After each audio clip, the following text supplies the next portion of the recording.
Aí, como é que tá aí?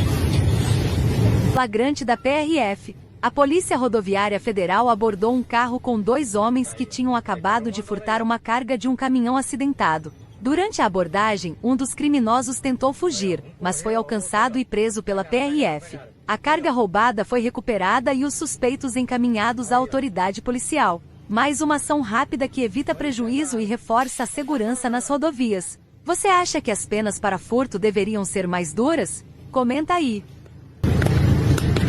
Aí, ó.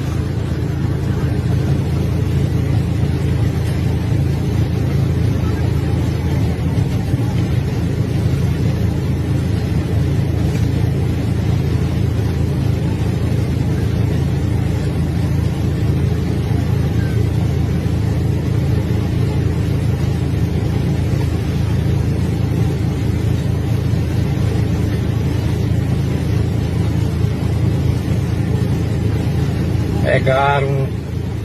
Ó, cortando.